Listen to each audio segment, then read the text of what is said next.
Olá, humanos! Aqui quem fala é mais um de vocês. Então, vamos falar sobre a morte?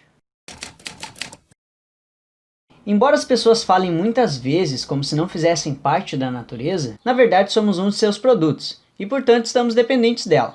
Por isso, como acontece com quase todos os outros seres vivos, todos que pertencem à nossa espécie morrem. Como dizem, a morte é a única certeza da vida. A gente só existe porque a morte é uma realidade natural. Se não houvesse morte, não haveria renovação nem evolução. Ou seja, toda a diversidade de vida e nem nós mesmos existiríamos. Todos temem de certa forma a morte, portanto, geralmente não a desejam. Mas enfim, o que é a morte? A palavra morte em si significa a interrupção da vida de um organismo. Isso se dá quando o mesmo não apresenta mais batimentos cardíacos, respiração, movimentos do corpo e também atividade cerebral. Então, quando exatamente uma pessoa é declarada morta? No início, era observando se o indivíduo respirava ou não que se determinava se ele estava vivo ou morto.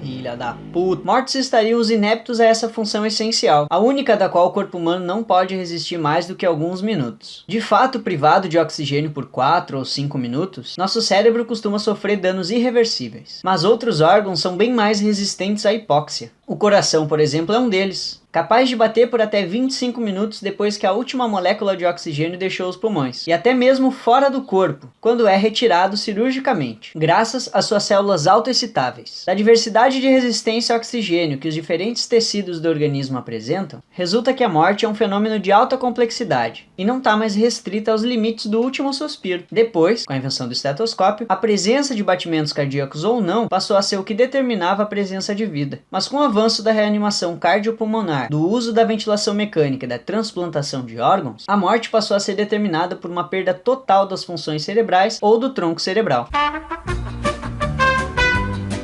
Ficou então estabelecido o consenso de que a morte deveria ser estabelecida como a perda completa e irreversível das funções do tronco cerebral. Sem atividade no tronco cerebral, a vida humana poderia ser considerada extinta. Mas, mesmo na ausência de um tronco cerebral em funcionamento, o coração continua a repetir suas sístoles e diástoles, garantindo acesso de oxigênio ao restante do organismo para atividades inerentes à vida vegetativa. Em 1995, a Academia Americana de Neurologia conduziu um estudo a respeito das dificuldades de se diagnosticar a morte e adotou os seguintes princípios. A declaração de morte cerebral requer não apenas uma série de estudos neurológicos cuidadosos, mas também os esclarecimentos das causas do coma, a certeza de sua irreversibilidade, a resolução de qualquer dúvida em relação aos sinais neurológicos clínicos, o reconhecimento de possíveis fatores conflitantes, a interpretação dos achados de neuroimagem e a realização dos exames laboratoriais necessários. Não apenas o coração continua a bater dentro do peito, mas as unhas e os cabelos continuam crescendo, as células do revestimento interno do aparelho digestivo e também da pele continuam se multiplicando, e muitos hormônios, enzimas e proteínas continuam sendo produzidas por minutos e até horas do instante que convencionalmente chamamos de morte. O conceito de morte evoluiu do último suspiro para uma hierarquia de valores, na qual certas atividades do sistema nervoso central valem mais do que todas as outras do organismo. Alguns filósofos consideram ainda que só deve se dar como morto alguém com perda completa e irreversível das funções cerebrais superiores, ou seja, aquelas que fazem de nós humanos. Para Montaigne, jurista e filósofo, filosofar é aprender a morrer, o que significa que o melhor modo de lidar com a questão é pensar nela frequentemente. Para Hipírico, a morte não é nada para nós, porque quando estamos vivos, a morte não veio, e quando a morte vem, já não estamos. O que significa que enquanto estamos vivos, a morte não nos afeta diretamente, e que estando mortos, nada mais sentimos. E portanto, estar morto não pode ser tão mal para quem morre. Mas como é morrer? A morte é uma experiência.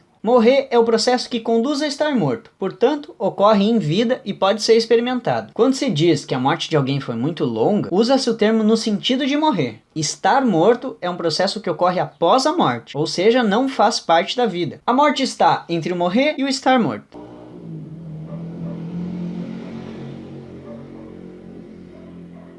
Os funerais gregos e egípcios, por exemplo, sugerem que a morte é uma fase de transição, nunca um instante definido como imaginamos. Na civilização cristã, a ideia de transição foi substituída pela imagem do último suspiro de Jesus Cristo, martirizado na cruz. Símbolo máximo de passagem desse mundo para outro supostamente melhor. Morrer não é um momento definitivo, e não se concretiza em poucos minutos sem batimento cardíaco. A morte agora pode ser encarada como um processo complexo. E mesmo após minutos, quiçá horas, ainda pode ser um processo reversível. Então é isso, seres habitantes dessa bolinha de lama. Críticas, dúvidas e sugestões, pode deixar aí nos comentários. Obrigado por assistirem, inscrevam-se no canal, deixem um like e até a próxima. Good night, and always remember, that's...